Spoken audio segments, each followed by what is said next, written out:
Well, this is my famous picture from Seattle. If you can see here, there's a picture of a salmon crossing the road. You know, why did the salmon cross the road? So you learn a little trivia today. The salmon crossed the road because it's going to lay its final batch of eggs where it was born to die. So this is not a fish you'd want to be eating. This is at the final stages of its life, but it will fight back to the place it was originally born. So if it's not been eaten by us, by sea lions, it will come back, lay its eggs where it was born. So this is crossing the road to go to a little kind of creek area and lay its final batch of eggs. Kind of an amazing cycle of life to watch. And so we literally have salmon crossing. We got signs sometimes that say, beware of salmon crossing, because it's kind of certain areas are kind of notorious for that. But we love our salmon. I love to eat it, but I also love to watch it. It's kind of really a reflection of a wonderful thing in nature. And so that's kind of a nice little thing about Seattle and our rain. Although it's interesting, in October, I don't think we had any just a minuscule drop of rain. We've had a very dry season so far. We've actually already had snow, which is for Seattle very unusual to have snow in November and into December. So we're picking up our weather is getting a little crazy. And we think about opioids. My background is as a pharmacist. So I am a PharmD who has done work in pain management for about 25 years. I've done everything from the chronic pain world to the palliative care world, to the cancer world, to the end of life, as well as in involvement in acute care and some of the geriatric care issues. And so it's really comprehensive, but it's recognizing is that we've got a lot of medicines out there that patients, assume are either really bad or really good, depending on their perspective. And my theory is it's not just about a medicine. I'm neither for opioids, nor am I against opioids. I look at them as another modality, another option. And that option can be very beneficial and it can be very detrimental depending on how we use it. You think about antibiotics.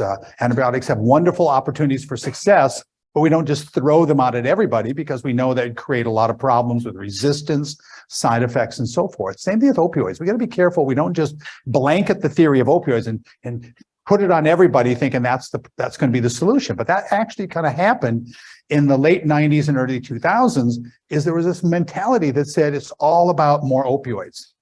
And so we created this, what we call an opioid epidemic, or we created a problem with prescription drugs. And that prescription drug problem then kind of filtered throughout many types of patient care areas. And unfortunately, sometimes we overreact in society. So in other words, we're going a certain direction and we're doing something, then we overdo it. And then, of course, the rubber band effect, bing, it goes back the other way. And I've seen that back and forth at least 4 or 5 times in the last 25 years of too little, too much, never use opioids, always use opioids, everyone gets addicted, nobody gets addicted, that mentality of back and forth. And it's neither, and it depends. So we have to recognize, I don't want us to go into this today thinking it's all about being pro-opioid, but I also don't want to think about it just being anti-opioid. There are many patients I've known in my years have been very successfully managed with opioid therapies, and I've seen many patients that have been unsuccessfully managed. So we have to really kind of watch, and I'll hopefully today give you some ideas about how to look for key factors, key things to think about in our management of patients when we're going to utilize an opioid therapy. Because if you look at the statistics, it says we in America use a lot of opioids. And that could be thought of as, wow, you must really manage pain well. Or it could be thought of as, whoa, you guys are overdoing it and we're having a problem. I think it's sometimes a little of both. I mean, we've all can recognize, even in our own lives, we've gone in for sometimes simple surgeries and we leave there with a big bottle of opioids that we end up taking 1 or 2 pills. And what happens with those opioids, either we save them and put them in a medicine cabinet, or hopefully put them in a safe if we're going to save them. But they sometimes get filtered out into society. Teenagers and grandkids and kids and so forth, they pilfer those things because they look for the name, and we kind of hang on to some of that stuff. And so we have to recognize is that the majority of prescription opioids and all the statistics that have been abused. Now we're talking about the synthetics that are out there right now, the fentanyl powders and the carfentanyls and all this other stuff. We're talking about strictly prescription opioids. The majority of prescription opioids that are being misused don't come from people buying them off the street. They come from legally written prescriptions that sometimes get then lent, borrowed, stolen from your medicine cabinet. And if you look at the number of opioid prescriptions written, we have a large percent of our population getting opioid prescriptions. And again, that can be sometimes a good thing, but also can be a very bad thing. If you look at the number of overdosages, now we have to recognize that prescription opioid overdoses and opioid overdoses are two different things. We've got prescription opioid overdoses, which reflect a prescribed oxycodone, hydrocodone, morphine. Then we've got non-prescription overdoses, which is the synthetics that are being produced in mass amounts and brought over the border, produced within our own country and so on.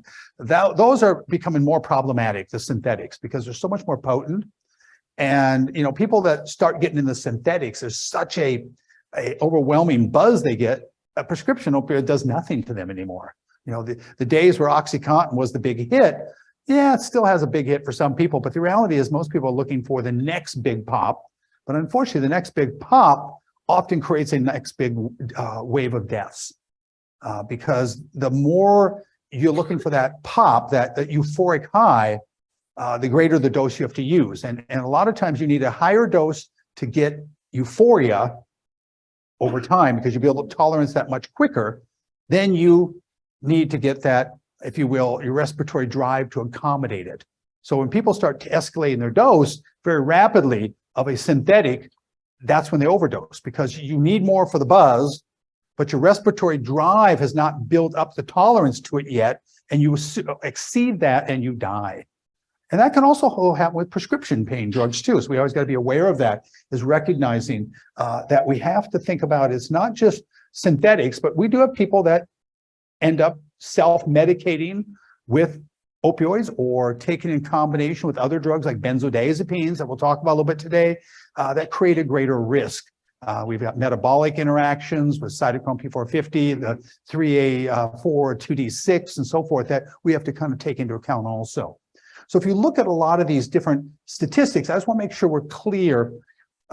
What started as what we call a prescription drug epidemic, I think has now gone into more of a synthetic epidemic, is becoming a greater issue than the prescription ones. So I don't want to ignore the prescription ones, but I also want to just keep it within the balance of understanding of what is happening out there in the real world.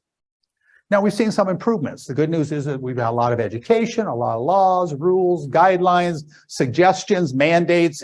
A lot of stuff has happened in the last decade that we've seen changes to. We're starting to see some decline in opioid prescribing. We're starting to see some decline in opioid overdose from the prescription side. So if you look at this map, it talks about the number of prescriptions being written. It peaked kind of in about 2011, has been declining statistically throughout the last decade. If we look at deaths, yeah, we've often seen opioid overdose deaths, but unfortunately, this data does not just include prescriptions. It's a little bit tainted sometimes. We look at that data. We have to reflect and understand that data is including synthetics too in some of these ways that they can directly attribute. The number there is probably bigger when you include synthetics that they don't always account for. But the synthetics certainly are there, yeah. So to what degree do you think restricting opioids around 2016, 17 forced into the fentanyl? It's a great question. What was the, I think if I can summarize the question is, we had all these restrictions placed on prescription stuff. How did that push people into doing other stuff? Yeah, it probably did a little bit, but I'm not sure we can directly point the finger at that. I think what happened is once you have something that has a greater propensity for a quicker high that you can then easily buy on the street, that drives people more than the fact that we restricted the other stuff. I mean, the restrictive other stuff probably prevented maybe some teens and others from going that wrong direction. And maybe we prevented a problem that we were able to kind of put a top on.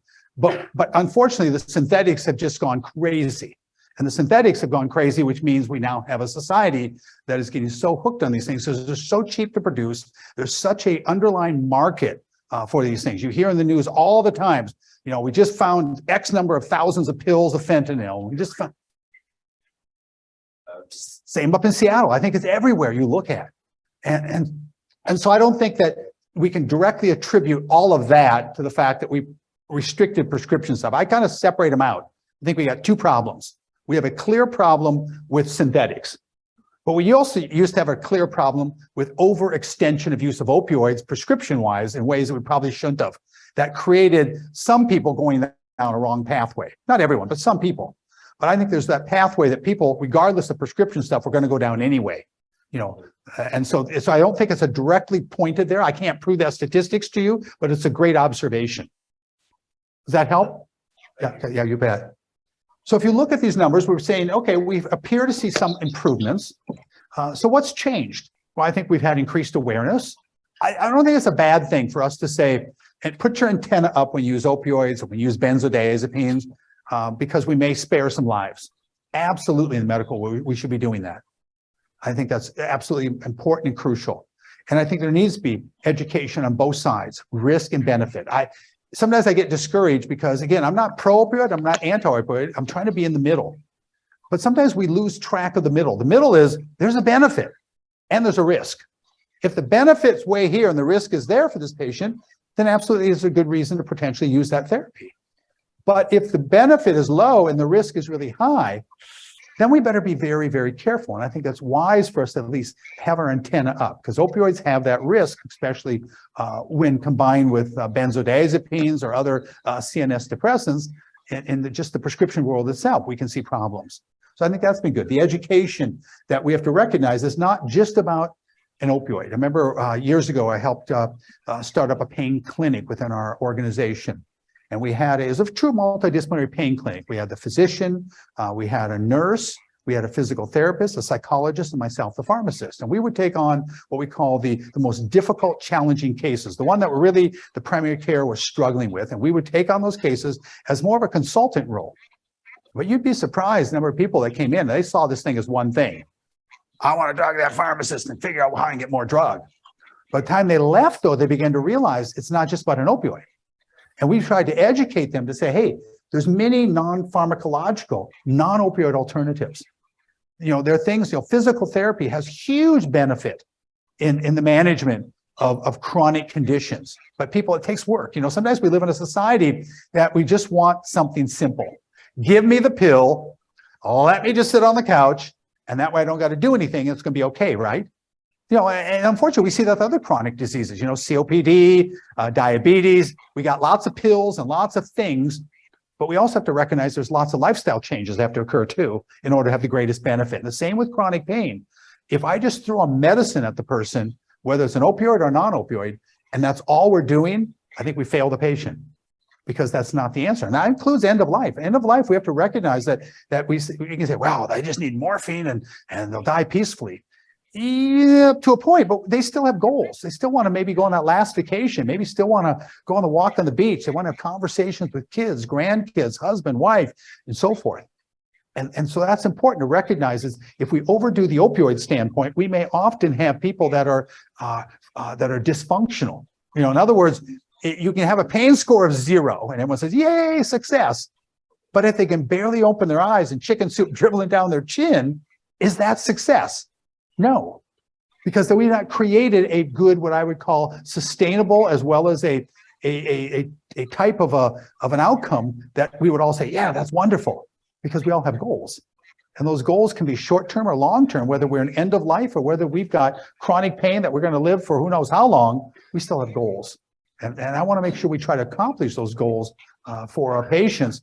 And so we have to be careful how we think about opioids, non-opioids even, but how we manage that. So that's been some good stuff that's come around with the literature.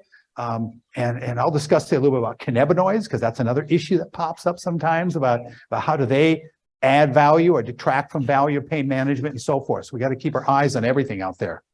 But this was the theory that a lot of patients have. They'd come in and they would see me and they'd say, instead of just doing the physical and mental exercises, can't you just give me the drugs? And that's a mindset, I think, of society. But I think we have to be careful on our side, whether we're a physician, a nurse practitioner, pharmacist, especially the pharmacist world. Sometimes we're the last interaction they have, but it's also maybe sometimes the interaction they have the most impact.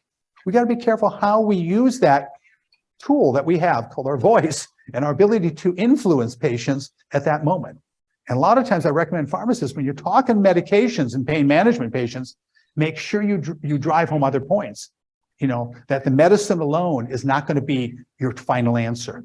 What else are you doing to help manage your pain? Are you able to get into some small exercise programs? We've had patients come in our pain clinic and they say, well, I can't even get up and walk. And I'll say, well, who gets your mail? Well, I do. I says, why don't you get your mail twice? You know, in other words, if you can get it once, get it twice a day. And pretty soon, it's 3 times a day. And they're actually going back and forth in the mailbox. And pretty soon we got them walking around the block, and pretty soon they're walking a mile. Does that happen overnight? No, it might take months. That's the other key. Pace patients.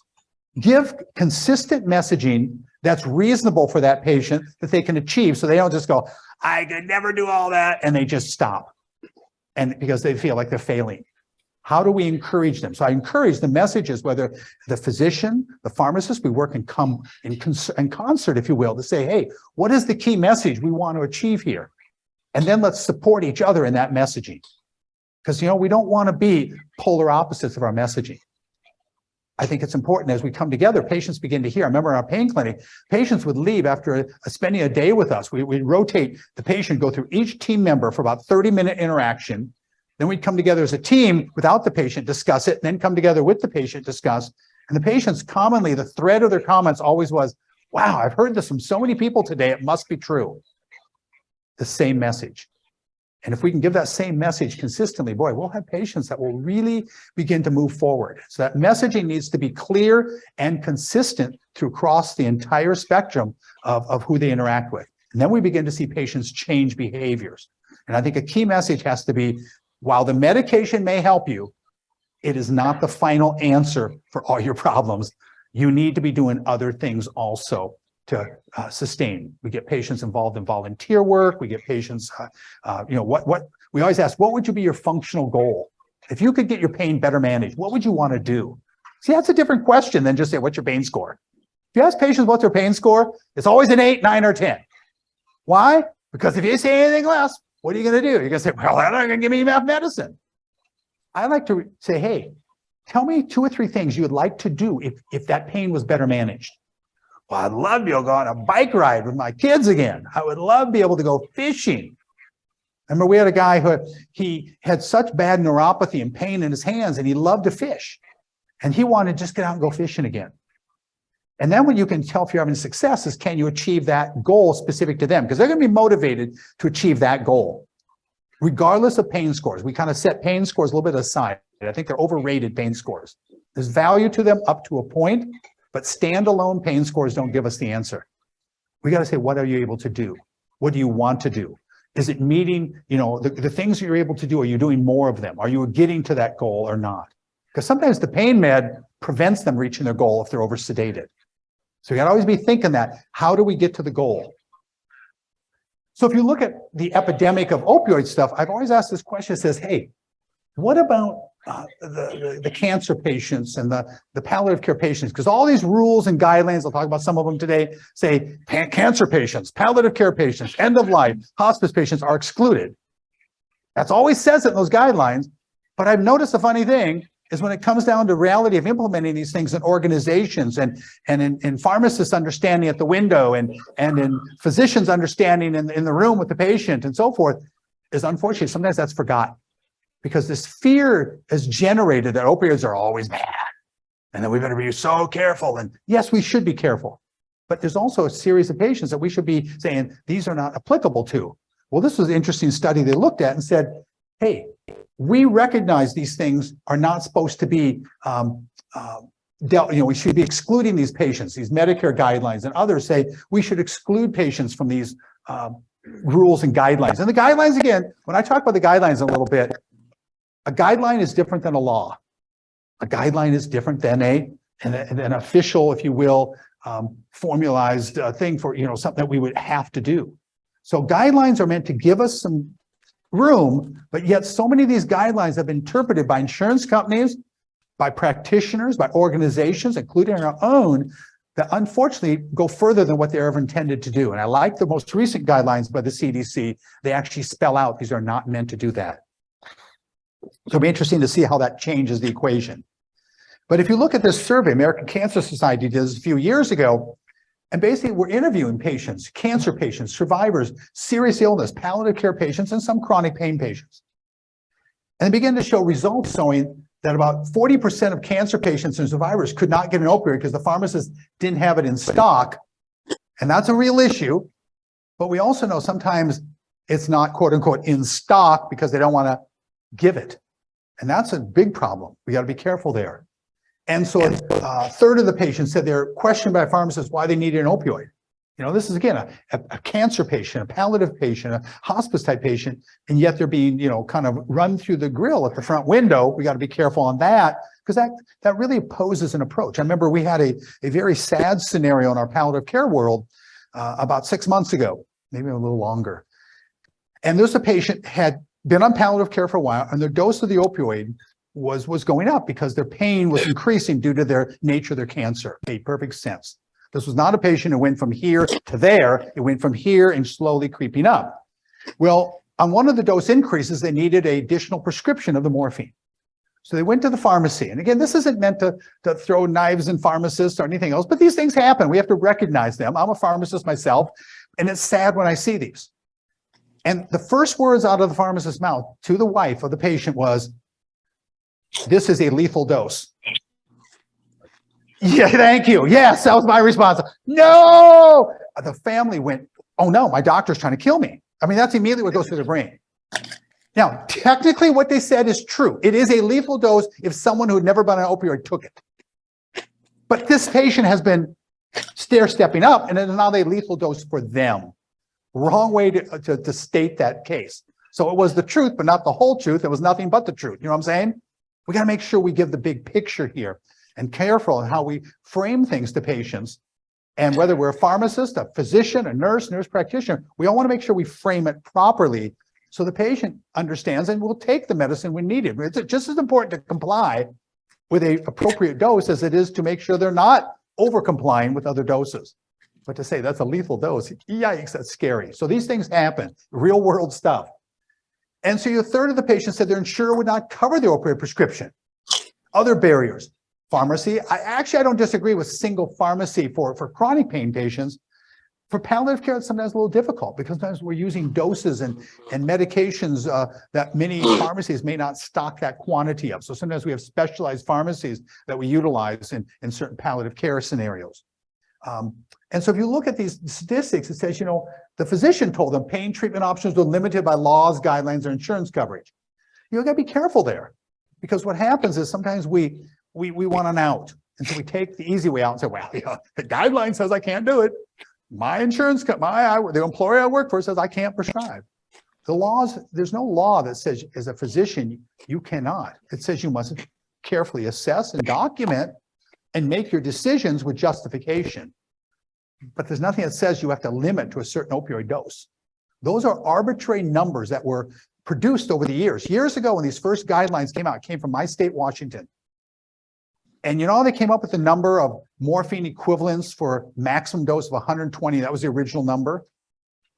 It's because they were looking at how many patients were on opioids and how many providers they had in the state that could look over these patients. So first they said, maybe it should be 90. Then they said, nope, too many patients. Let's up it to 120. It wasn't based upon a lot of other stuff. It was very arbitrary. So there's no magic number. I can state cases where morphine or oxycodone at 10, 20 milligrams twice a day is too much. And I can state cases when 100 to 200 milligrams twice a day is not enough. It's not about a magic number. It's about who the patient is. Why are they on that drug? Are we getting a benefit? And can we document that benefit to show functional value and safety? That's what we want to be looking for, not arbitrary numbers. Numbers are okay if they serve their purpose of, let's stop and rethink this. Does this still make sense? That's how I'd like to use the numbers, whether it's 50 milligrams of morphine equivalents per day, whether it's 90, whether it's 120, whatever number that you have in a quote unquote guideline in your institution or in your mind, it should be thought of as a way to, does this make sense? Yeah, it makes sense. Okay, great. We've at least asked the question. Is it safe? Yeah, the patient's doing everything we asked them to do. We have no safety concerns. Let's continue on. So these statistics bear out that we do have a problem, that palliative care, cancer patients are still being, if you will, influenced negatively by these guidelines. And I've seen our own institution, and we have to continually push back against that. But if you look at this question, why do we want to treat pain anyway? That's really what it comes down to sometimes. Why do we treat pain? Because I get that question a lot of times. Well, why do they need to be on this opioid?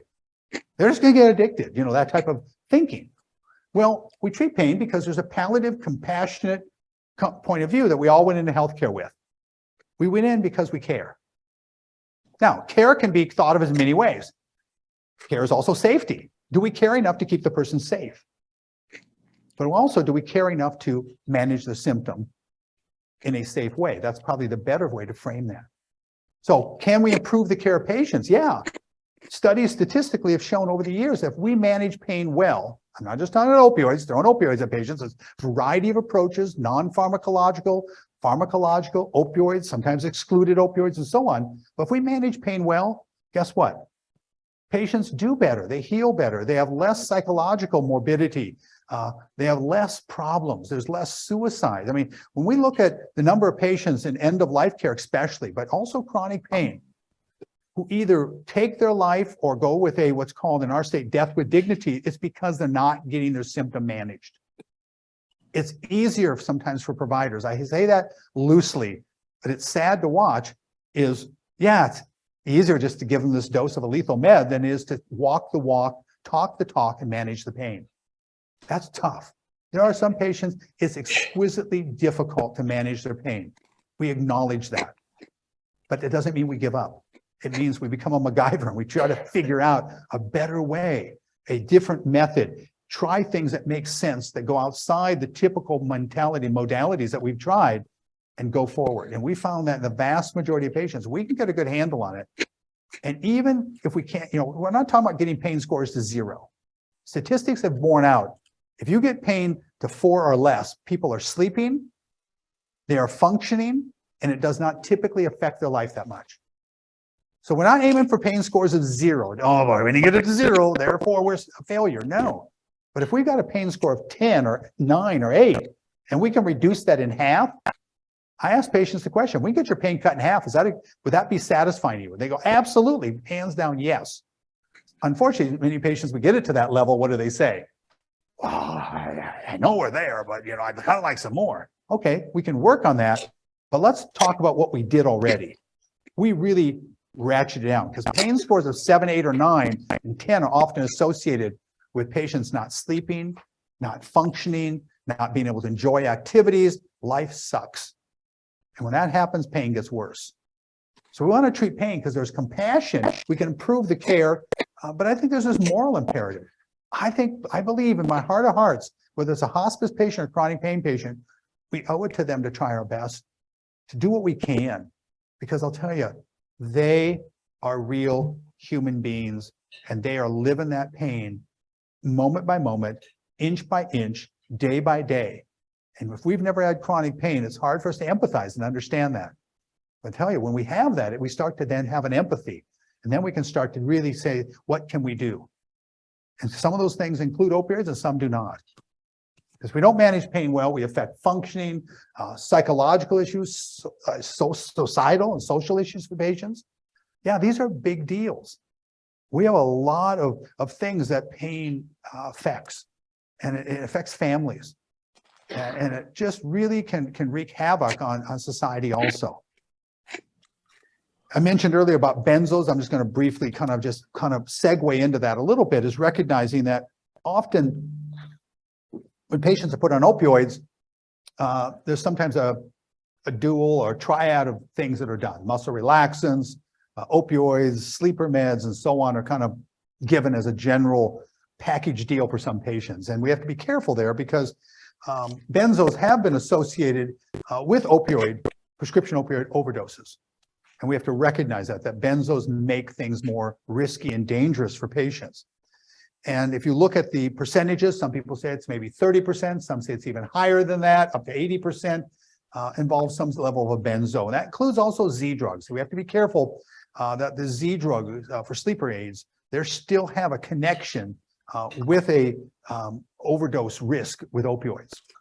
And we have a lot of patients who've been on Z drugs for long periods of time, sometimes the dose escalating up, and that certainly puts them at a risk. And the FDA black box warning, of course, says be careful of adding drugs to the opioid and benzo class because you increase the risk of overdose, increase the risk of sedation and respiratory depression. And if you look at the black box warnings, it clearly says, make sure that if we're going to do so, make sure that we watch those patients carefully. Now, the key thing to think about, is the greatest time period a person is at risk for overdose of whether it's an opioid or an opioid benzo combo is in the opioid naive patient or the benzo naive patient. And if we start either one separately, we increase the risk, but if we put them together at the same time, we up that risk a lot. So we want to be really careful. I think as a big red flag for pharmacists and dispensing medications, you're doing a dual dispensing of an opioid and a benzo. The question should be, have you ever been on these before? The answer is no. I highly question whether they should be getting both that day. Until they become tolerant to one, I hate to think about giving both of those at the simultaneously. That just is really a potential risky thing to do. So be careful on that combination, especially early on. But if you look at the risk, we've got concurrent administration, you get synergism for respiratory depression, but you also have some of the inhibitors, acetylcholine P453A4, in which the opioid can be potentiated by the benzo, and the benzo can be potentiated by the opioid, just merely through metabolic issues. Now, the good news is morphine, hydromorphone go through the glucuronide system, so those are excluded from that direct metabolic interaction, but they're not excluded from the direct dynamic interaction of just synergism of respiratory depression. But you can sometimes really elevate that dramatically, that risk, by giving a person like alprazolam that's highly susceptible to 3A4, and then combining it with another opioid like oxycodone or hydrocodone that's also 3A4, we can have some significant drug interactions there, so keep that in mind. The other question that pops up a lot of times is, are benzos good sleep aids? I believe they're not. I believe that they have a role for short-term management of critical time periods, of sudden death, something happens in that patient. They need maybe a week or two to kind of really get their system settled down. That can be an effective role. But if you look at the whole issue of sleep and the dynamic of sleep and the different levels, benzos can often rob people of some of the key sleep areas, and we don't want to be doing that. Even Z drugs, they say, well, Z drugs are safe, but even they say, be careful more than 30 days, especially in elderly or in patients' other risks, driving when on the pill without knowing it, raiding the refrigerator and all that type of good stuff. So we got to be careful there that while benzos may induce more hours of sleep, they may have less overall quality. And once they get on these long-term, what we get is a person who becomes sleep deprived in spite of the fact that they think they're sleeping. And that can happen. Then you have to kind of wean them off, and that just becomes an absolute nightmare of trying to reestablish sleep patterns. Very, very difficult. I would rather utilize for sleep things like, simple melatonin can be utilized, but watch your doses. These Costco versions of 10 milligrams of melatonin, yikes. That's a lot. Studies typically say about 1 to 3 milligrams is usually effective. So be careful on how much we give. But we can also use things like doxepin. I think doxepin, low doses, the Salinor brand that's the brand, but typically I can just recommend people get doxepin 10 milligram capsules and just cut it in half. And it's a simple way to get doxepin in the system that's very cheap. And so doxepin can be very effective without, doxepin at low doses has virtually no anticholinergic effect. Whereas Benadryl, you give Tylenol PM, Benadryl is a bad news for elderly because of that excess anticholinergic effect. And so we get patients with urinary retention, confusion, agitation, and they take the Tylenol PM, especially in their 80s and 90s, risk of falls goes way up. But we can utilize a 3 milligram or even a 5 milligram dose of doxepin and has virtually no anticholinergic effects, strictly histaminic, which can be sedating without the risk of that you would get with a Benadryl. So be careful in terms of thinking which antihistamine we use. If we're going to use it for sleep, doxepin has more of a proven track record of safety, and certainly it's not going to deprive people of sleep. Some studies say that maybe it doesn't work past about a month or two. We have patients all the time that are on it long term. I'm not a big fan of trazodone, but for some people it's effective. It's just so short acting. It can be problematic. Sometimes we use mirtazapine, but I avoid, as generalized, I avoid the benzos for sleep just because of the greater risk. Now, let's think about acute pain management. And we're going to kind of go back and forth a little bit between acute, talk a little bit about chronic, talk a little bit about end of life, just so we have some balancing acts here of how we utilize opioids in each of those areas. We know of acute pain, if we don't manage pain well, we can develop chronic syndromes. Not all the time, but we certainly have a risk there. So I want to make sure that in acute pain, that we at least allow for some level of pain relief And depending on the type of surgery and the type of procedure, it can be a very short term, a few days, or it can be a few weeks, depending on the nature. So you got something like hernias, surgeries that typically need very little to no opioids. Then you got total knees and shoulder surgeries, which are exquisitely painful that may need a week or two. But we also don't want to forget things that work even better than opioids. Ice, cold. It's amazing how that can be a more effective analgesic for people with total knees and shoulder surgeries, but they just don't use the cold enough. Certainly there's risk. You don't want to leave it on more than 20, 30 minutes for risk of frostbite, things like that. But to utilize cold, several times a day, there's circulating machines that you, like a little ice chest, you put ice in there and put some water, and then it circulates that cold water with a pad and a tube that goes around the knee or the shoulder area. And that can be very effective for pain management, way better than opioid. Once you stop the cold, of course, sometimes the pain will come back a little, it'll come back, but you don't have the oversedation risk and so on. So keeping that in mind with acute pain, a lot of non-pharmacological things that we can use, but there are no pain meters. It's subjective. And that's where we come into the issue of, do we believe the patient? Do we not believe them? Are they reasonable? What's the level like and so on? Does that correlate to the behaviors? And there's a lot of things that go into that. Certainly we know with acute pain, there's a little bit more objective evidence. You can see in their face, the grimacing, and so forth. With chronic pain, they don't typically look like they're in pain. They look more depressed, tired, worn out. So be careful on how we judge people, whether that pain is real or not, depending on whether it's acute or chronic. But acute is a little bit better connection to objective looking at the face, saying that looks like you're in pain. You can see something that would identify, yes, they're probably have pain. With chronic pain, a lot of times we don't have even the technology to identify with fancy, tools that we have and all the different procedures to understand why they even have pain or what level of pain it is. Fibromyalgia and things like that are very difficult to quantify. But acute pain, often we have a good look at it. You had surgery, look at the incision. We have a reason for that pain. You should improve over the next coming days to weeks as that area heals. It should not continue to get worse unless there's a complication. But we can't always visualize it. That's tough because we want to know why, especially if we're using a risky therapy like an opioid. And then we have to think about the influence of the patient's history. Always keep that in mind. If patients have had a history of pain or several incidences of acute pain, that memory stays with not only the brain, but within the body. And consequently, many of those patients will have a higher level of pain at the next surgery intervention than before. So you think of your positivity or versus negative experiences, that will absolutely influence. And so we got to be careful there that we don't lump everyone in the same box, but recognizing that there are different reactions people may have based on that history. And then, of course, sometimes it is difficult. How do we distinguish addiction, drug-seeking behavior? But also, how do we distinguish benefit? What is the best way to measure pain and function and quality of life? I talked earlier about some of the questions we try to ask in chronic pain patients, but even end of life. What would you like to achieve if we manage your pain well? But how much improvement in just the pain score makes sense? Is it decreased from 9 to a 7? Is that enough? Probably not. But we also want to directly correlate it to how is the pain influencing their life in terms of activities? How does it negatively influence those things, or does it? Because again, the pain score, if it's truly a 7, 8, or 9, or 10, those patients should have a lot of other issues going on functionally. If they don't, I really wonder, is that pain that bad? Are they overstating that pain for whatever reason? Be careful there. And then what about ambulation? We talked about, getting patients, get your mail, get up and do things. When we get people to be activated, whether it's acute pain or chronic pain or end of life, doesn't matter. If they can be activated, it manages things a lot better. The more you lay around, the more you hurt. That's just a natural part of our body. It was not meant to lay on the couch.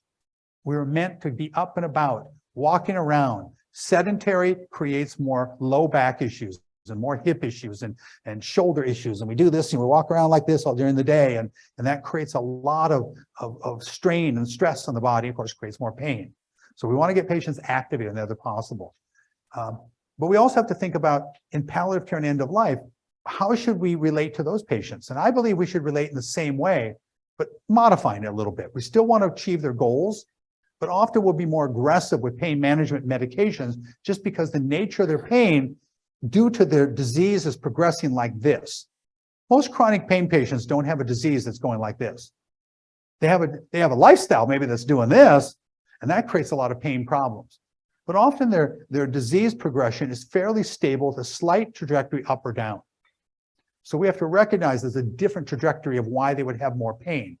Often the pain need, if you will, pain med need in a palliative care or hospice patient has been documented to be directly correlated to the nature of the spread of their cancer. Makes perfect sense.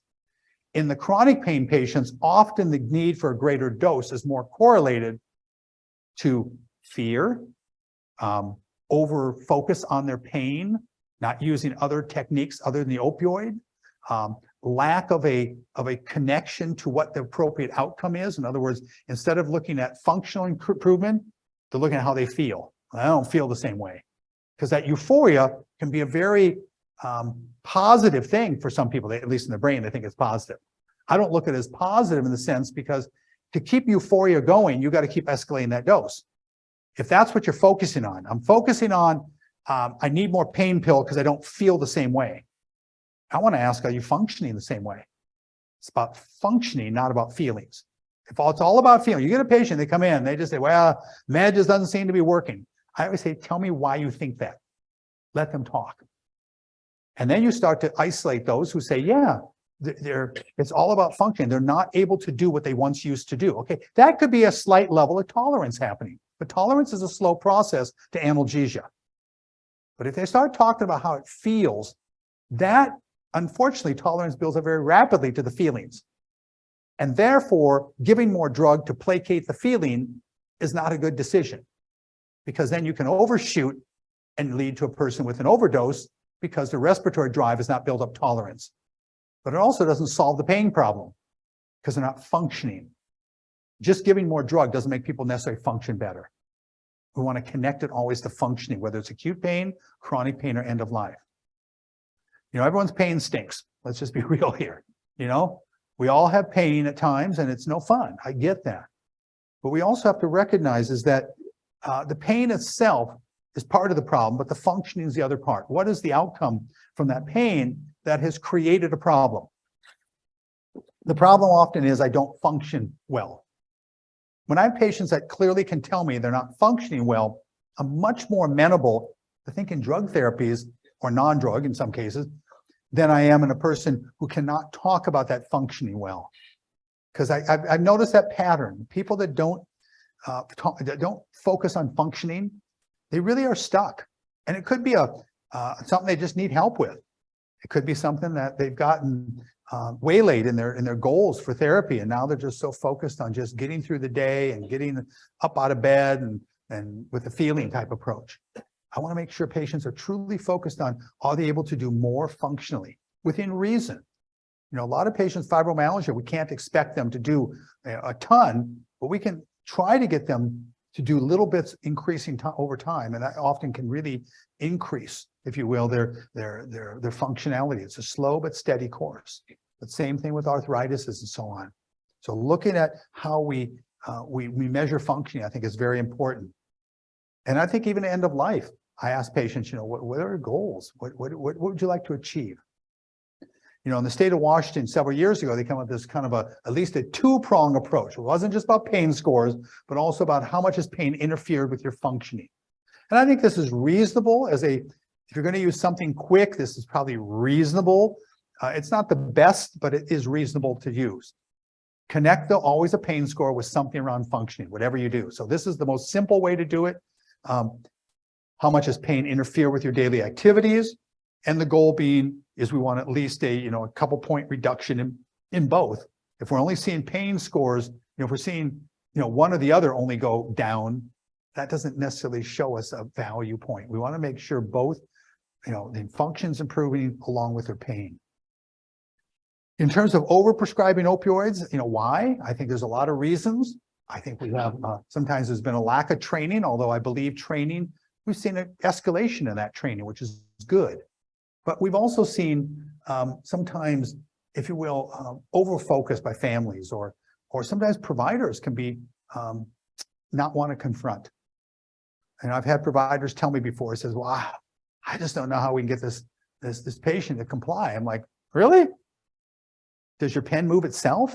You type in does it magically type itself? No, you have the ability to type in a prescription that is commensurate with what you feel is right for that patient. It could be a 1 week supply with review, it could be a 2 week, it could be a 4 week, but you have the ability to monitor and dictate how that works. So there should be ability to deal with things, but also to confront. Urine testing should be a part of management, of chronic pain management, not end of life, not palliative care, unless there's a real defined reason. Be a rare case, but in non-end of life, palliative, non-cancer pain, yeah, urine testing should be performed regularly, randomly, and to monitor for that patient for safety. How are they doing what they're supposed to do? Or sometimes we get enabling. Wow, that really must hurt. I better write for some meds. We had a provider several years ago in Eastern Washington who was writing a lot of opioids and caring for some of our patients out of network. And these patients were getting very large doses of oxycodone, very large, completely off the scale from what we typically would see. And I said, it could just be he's seen a subset of patients that need higher doses. It's always possible, but it's also possible that he's doing things wrong. So my job was to investigate and figure it out. And so I made a call. I said, hey, we've noticed that you see a lot of difficult to manage chronic pain patients. Yes, I do. And we noticed that you use a lot of pain meds. He said, yes, I do. And I said, we're kind of curious I think it's always good when you word the question, I'm curious. Instead of accusatory, I'm curious. And so we were curious as to how you came to the decision modeling for utilizing these type of opioids and this dosing. And he says, well, it's clearly documented in the literature. This is the right way to do it. I says, really? Because I was like, well, I must have missed that article. I didn't say it that way, but I says, hey, would you be willing to send me some of that literature so we can learn from you? Let's find out what this is all about. So yes, indeed, guess what we got? We got a book written by him. Therefore, it must be right. So in other words, the literature was him saying it's right, therefore it must be right. Very circular logic. Well, guess what? That provider wound up losing their license over the coming years because clearly they were doing the wrong things. And it wasn't just us concerned, it was many other care providers concerned. And he got investigated and discovered, yeah, it was totally out of whack to what the norms were. So be careful what type of literature we're reviewing here. It never hurts to ask. I want to learn myself. If there's something new that's clearly a benefit, I want to learn that. I've been in practice for 25 years in pain. I'd love to learn new stuff. I love it all the time. I learn from others. I think we've got to have that always open learning. But we also have to have the antenna go up. If it doesn't smell right, what's going on? Yeah, literature was interesting on that one. So question is, should we be fearful of managing pain with opioids? In other words, danger ahead, fasten safety belts, and remove dentures. I think the safety belts make sense. It's the denture removing that is overboard. In other words, we have to be careful that we don't become paranoid and then we underdose so much that patients aren't getting good pain management. It's a fine line, and we have to walk that line very carefully. We know that opioids are used illicitly, often with co-ingestants, cocaine, benzos, TCAs. How patients do this, it can depend on the opioid, but snorting them, injecting are typically the common, but crushing making oral slurries or cutting fentanyl patches and little strips and freezing them, putting them under your tongue. A lot of crazy backroom chemists that have created some stuff, carfentanyls, but even things like alpha methylfentanyl and 3-methylfentanyl, which is up to 2,000 times more potent than fentanyl, and fentanyl is already 100 times more potent than morphine. So yeah, you're talking, this stuff is a little speck of powder to kill us. And that's why people are dying on the streets, these backroom chemists and coming out of the country and crossing borders, manufactured within cities here and so on and so forth. Those are problems. And so we have to be careful on what's going on. And certainly as providers, we got to make sure our patients are aware that, if they run out of a prescription pain pill, please don't go to the street. People do that. And what they're going to get is an overdose, a toxic overdose. We know that sometimes we got patients with inadvertent errors. They chew, they break, they crush extended release opioids when they're not supposed to. Sometimes we get the wrong dose or delivery system. We have to be careful in prescriptions of how a fentanyl patch should not be used in an opioid naive patient. A long-acting opioid probably shouldn't be used in an opioid naive patient. Just start on short-acting, figure out dose ranging, consider that as appropriate, and then convert on over time, over about weeks to a month. Sometimes we get the wrong conversion in dosing. We make errors in converting. We're going from one opioid converting to another one, and we miss the calculation. That's really important to confer with colleagues, saying, did I get this calculation right? If you look at patient error, we know that patient error can occur, and this often is stuff that people think would never happen to them. But a lot of times what patients do is they're worried about pain recurring in the middle of the night. So they're on a long-acting and a short-acting. They get a long-acting a couple times a day, and then they get a short-acting PRN. And unfortunately, they put both bottles on their bedside. So they wake up in the middle of the night, they're groggy, they grab the bottle, and they wind up taking the wrong one. That can happen. It happens commonly, to be honest with you. It's sad. Or they didn't listen to the idea that we shouldn't crush these things, shouldn't chew them up. And or they take it with certain foods. Grapefruit juice is a no-no with many of the 3A4 opioids, and that includes fentanyl, hydrocodone, oxycodone. Certainly those are all methadone. But we also know there's an alcohol interaction. Patients sometimes ask the legitimate question, can I have a glass of wine with dinner? I'm on a long-acting opioid. I think that question is something that can be probably answered, but probably needs to be individualized. The problem with alcohol is twofold with pain pills. It can be one, a synergistic effect for respiratory depression, sedation, putting it more at risk. If they go out and drive, they become much more at risk on the road or even at home, risk for falls. But we learned a couple decades ago that alcohol can take some of these long-acting dosage forms and turn them into short-acting dosage forms. We learned this originally with a drug called Palladone. I don't know if anyone remembers the drug Palladone. Anyone remember that name? That was a drug produced by Purdue Pharma, the makers of OxyContin. It was a long-acting hydrocodone. Came on the US market, 24-hour, once a day, long-acting hydromorphone. And I was like, yeah, we need a long-acting hydromorphone. This is good. The problem is that when patients took alcohol within about 2 hours of taking that Palladone, the Palladone became a 2-hour release instead of a 24-hour release. Yeah, exactly. Woo. And so the FDA got wind of that, and they suggested Purdue voluntarily pull the product. And they did voluntarily pull the product. And then the FDA started mandating some testing. They said, we need to test these long-acting opioid systems under the influence of alcohol. So they developed a series of recommended things to do. And what they recommended to do was to test this under the influence of beer, low alcohol percent, wine, middle alcohol percent, and strong alcohol like vodka. So what they did was they, believe it or not, college students signed up. How do you like that? You get paid to drink. Now they get paid to drink, you have to drink one drink every 30 minutes for 8 shots or 8 beers or 8 things of wine. Yeah, woo is right. You gotta have some pretty hardcore people and not throw it up. Along with an opioid and also a naltrexone blocker, so they went overdose. And then they'd measure the blood levels of that long-acting opioid over that time period with alcohol and see how it influenced it. And what they discovered is a couple things. Not all long-acting opioids dissolve readily in alcohol. Some of them don't. The original MS Contin does not. Even OxyContin doesn't that much. But some of them rapidly dissolve, just like magic dust. They go into those, into the alcohol. And the higher the concentration of alcohol, the more rapid dissolution of that opioid long-acting would occur.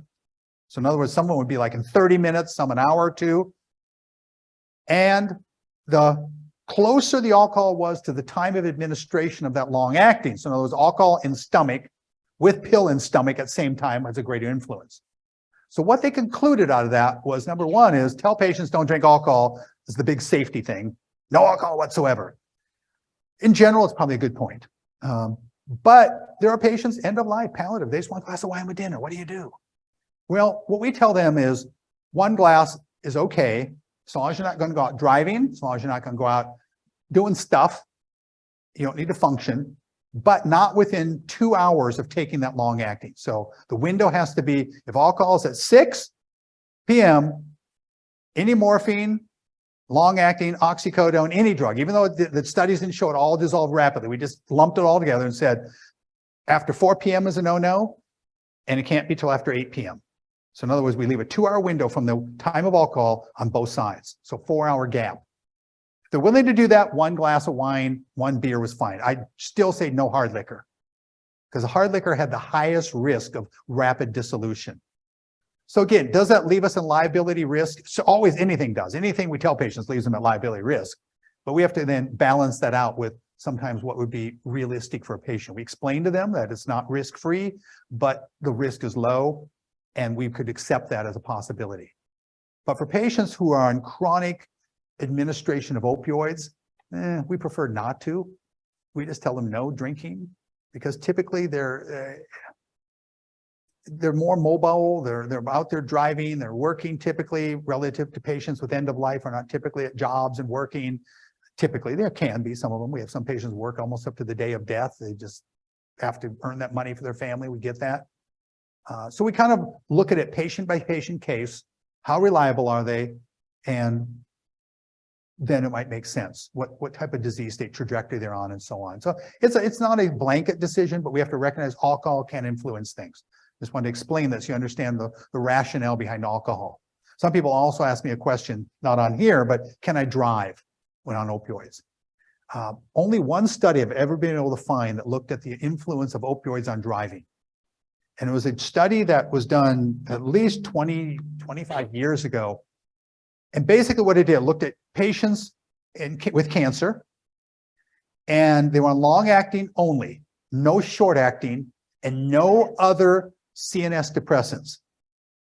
So only long-acting. So again, we've now ruled out most of our patients, right? Because most are on some sort of short-acting, some sort of other CNS depressant, including sleepers, muscle relaxants, and so on. So all those patients would not be directly correlated in this study. And this study said, if a person is on long-acting only, been on at least 2 weeks, they drive actually better, they studied it, than patients with pain at high levels without an opioid. So the opioid did not influence driving negatively under those caveats. Since those caveats don't fit for most patients with chronic pain, I tell them, don't drive, but if they're going to drive, it's up to them, but I'm not going to give them the recommendation to drive. I think we have to, that would be an area that could really put us in trouble with liability. We've had construction workers hit and killed by people on opioids in our state. I'm sure in your states, these stories come out. It's very sad. So we have to be careful with recommendations around driving. We tell them, we recommend not to drive when on opioids. But sometimes we have reasons for overdose. Can be patient is not opioid tolerant. We've advanced the dose. We've given the wrong dosage form too quickly. The conversions I mentioned are not correct, or we're using fentanyl products, you know, those short-acting used to be just called lollipops. Now we got sprays and patches in the mouth. Those have a specific contraindication for acute pain. So if you're ever using those things for migraines, stop, cease, desist, because you're putting yourself at high risk. But I can talk to you stories that we've had of patients come in our pain clinic where outside providers, they were giving them fentanyl lollipops, and these were people doing roof construction. Yeah, you've not fallen off the roof yet. So be careful on how we use certain products. Look at your, should they be used for acute pain? No. Should they be used for chronic pain? Maybe under certain caveats and so on. And then lack of understanding of methadone. Methadone is a tricky drug. I think methadone is a great opportunity for success for some patients, but I don't like to blanket it. We have some providers around the country that believe methadone should be on it's time to hydrate. So you got to be ready and recognize the half-life is 40 to 80 hours, not 2 to 4 hours like with morphine, oxycodone. So in other words, you're not going to know steady state at least for a week, maybe 2 weeks. With morphine, oxycodone, hydrocodone, you're going to know the steady state in a day. So your monitoring has to change. When a drug accumulates over time and your top out rate is going to be a week or 2 out there, you got to be making sure you're following up on that patient over the next couple of weeks, because you don't know if that dose you wrote today is going to be the right dose 5 days from now. Could be too much, even though today it was fine. So your distribution of the drug goes to tissue, and of course the patient just fine because it's not really going into the brain. It's just in the tissue right now. But once you saturate the tissue, then we start to go, aha, we have a risk of this person overdosing. So sometimes methadone isn't well understood. Let me see what we're doing for time here for our first break here. Yeah, let's do a few more minutes and we'll take our first break. How's that sound? So how do we prevent patient errors? I think this is really important. We cannot overemphasize directions. Don't assume college-educated patients means medication smart. You know, the internet is full of stuff that's really good and full of stuff that's really bad. And assume the patient, they go onto the internet and assume they get wrong stuff. So we need to tell consistently. It may sound like it's redundant. Of course, this makes sense.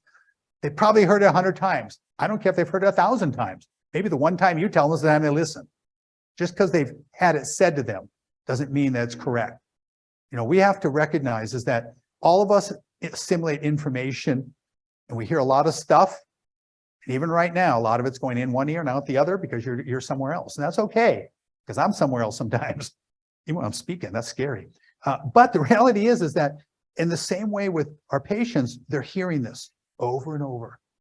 And the more they hear it, eventually sometimes it's going to start sticking with them. Sometimes we do a check back. Hey, tell me how you take your medicine. It's a great way. What do you do? How do you do it? Where do you put your medicines? Do you use a Mediset? How do you remember that you took the drug? I think those are important questions to ask, because I don't know about you guys, but did I take my vitamins this morning? You know, it's kind of like, oh, because we go through the motions. And the motions, sometimes we just do it out of habit. And did we do it or not? And pain pills, we can't have that level of, oh, I don't know if I did, I'll just take it, doesn't matter. Vitamin B, no problem. Morphine 30 could be a problem. So be thinking about that. And we want to make sure that written and oral instructions. And we always tell patients, call the pharmacy if you got questions. Set up a special counseling session. We want patients educated. Education works. It works for our patients, works for us. So keep that in mind. Cannot emphasize, do not chew, mince, dice, blenderize, blah, blah, blah, all those things. And no heat sources on the transdermal fentanyl system. Hot showers, you know, sometimes people like to stand in the hot shower for 10 minutes. If it's on that patch on the body, it could be elevating their temperature. Even if the patch is pulled off, remember, you still got the depot in the bloodstream, in the subcutaneous fat. And that's going to create a greater risk of that drug going in rapidly. Even if they pull the patch off, say, well, I take my patch off before I take a shower. Okay, but you still have it in your skin. All that drug is still sitting there. So you now have a higher heat level going to that area that could pump that drug in much quicker than the anticipatory time that we would expect if it was not done under heat. So long heating pads, long hot showers, long baths, those things can be problematic. I mentioned alcohol already. And then OTCs, herbals, grapefruit juice, those are areas we're learning more about. Even this is another area that I've spent some time on, is the THC CBD. You know, we say, well, is marijuana a problem with opioids? You know, just more sedation or what happens? But there's also a metabolic interaction. We must recognize that CBD is a strong inhibitor of 3A4. And that strong inhibition can lead to opioid levels going much higher than we would anticipate. So that's a direct interaction. The problem is that most of the standard interacting tools we have that pharmacists use, lexicons and so on, unfortunately have not included the CBDs and THCs very much in the interaction things. So we see nothing, it must be okay. But we're learning there's a lot of risk. I had a friend of mine who died a couple of years ago of a glioblastoma.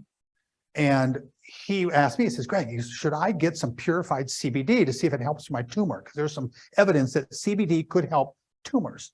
And I said, well, you know, if you don't, you're going to wish you did when your cancer reoccurs. But if you do and it reoccurs, you at least feel like you did everything you could. He said, that makes sense. So he got some CBD. And he calls me up about a week after getting it. And he says, Greg, he says, the CBD to make you just be overwhelmingly sedated and overwhelmingly can barely move. And I says, no, not typically. It should just be relaxing, but not that way. I said, what other drugs you on? Because I never asked that question. I just assumed he wasn't. He says, oh yeah. He says, I'm taking quetiapine and amitriptyline.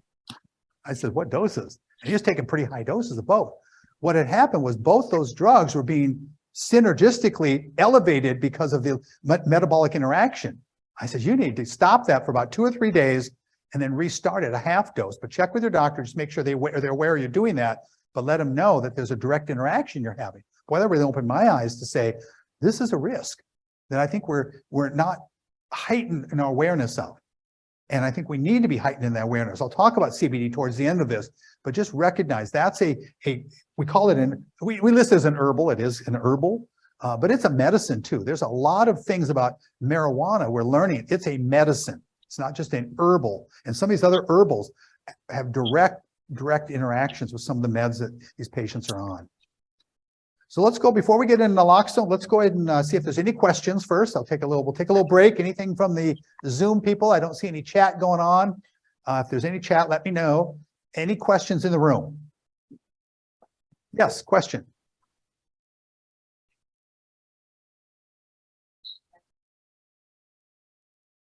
Yes. With Suboxone? Yeah, Suboxone is interesting because there's been a lot of research into that as obviously it's a great drug for for people with opioid use disorder.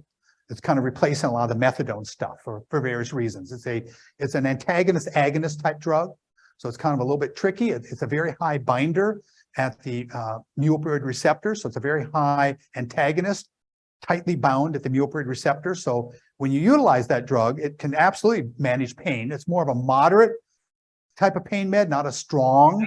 So I don't look at it like I would use it in end of life, severe cancer pain, but I look at it potentially as a chronic pain drug from kind of moderate levels. Does it have value? Yes. The risk is if the person has an elevated level of pain, how do we override that? Now, at doses of less than 8 milligrams a day orally or sublingually, of the buprenorphine, you probably not have to worry about it. When you start getting higher than that, you're going to have to somehow override that. That means you got to give a higher dose of a breakthrough med. That's where it gets a little tricky, because if you give a higher dose of a breakthrough and they stop the Suboxone or the buprenorphine naloxone type thing, then what happens is that wears off. Now that higher dose opioid is too much, because for a while you had a partial blockade there, and that's why the opioid was not fully effective. He's as a full agonist, hydrocodone, oxycodone, fentanyl, morphine. And the risk is now that if the buprenorphine starts to go away, they stop it, because now we're going to move to this other drug, then that other drug becomes much more powerful. And we got to be aware of that. If we keep the buprenorphine going along, we have to be aware too, is that giving that extra opioid, we may have to give much higher doses than we would anticipate. And that can be scary for providers. They're like, this is much larger than I'm used to using for patients. Is that wrong? The patient tells me it's not working. Yeah, they're probably telling you the truth. It's probably not working because you got such a blockade. But if we use the buprenorphine, Suboxone, whichever version you use, and use it selectively by itself, and it's very effective just by itself, yeah, it can be very beneficial. I hear patients, talking to providers who use a lot of it. The patients don't feel like they get a high, so the euphoria is kind of squinched down. For some people, there's evidence of neuropathic pain benefit. That's not strong evidence, but it's interesting to see that might have value with neuropathic pain, because we know we don't have many opioids that we can directly rely on for neuropathic pain. We can think about things like methadone. We can think about things like tapentadol, Nucynta, but also this buprenorphine. So yeah, I think there's a role for it. I think it's relatively safe because it's got this agonist-antagonist effect. It's almost like you can't overdose on it per se, but people can abuse it. So don't think it's non-abusable, but it is a kind of a separate area of expertise. Some providers have really taken off on. We're starting to really investigate its role in our setting. The struggle we have is not the chronic pain world, it's the palliative world with opioid use disorder. And how do we transition those patients once they go from palliative to hospice? That's the area I think that's going to be the trickiest, is transitioning them off of it when they need to be transitioned off. Not putting them on it, I think that's fairly straightforward, fairly easy, a lot of protocols for that. So you haven't utilizing a lot more? You're right, it's a pretty Mm-hmm. Right. Okay, so augmenting the buprenorphine. Yeah, I agree with you, is that even with other opioids, we need to augment. And I think that's important to augment gabapentin and duloxetines and things like that, because it does two things when we augment. I'll talk about this later on, is it reverses or prevents hyperalgesia. You know, opioids alone sometimes create hyperalgesic states. I don't know if there's really strong evidence pointing with buprenorphine doing that. It may or may not. I've not seen enough evidence to say one way or the other, but we know standard mu opioid agonists create what's called hyperalgesic states. You get more sensitive to pain because the nerve fibers are transmitting the sensations more rapidly than they would without the drug. So the opioid itself can create its own pain. We'll talk about that in a little while, but that's a great, I think, idea to think about is buprenorphine could be a role for some of those patients.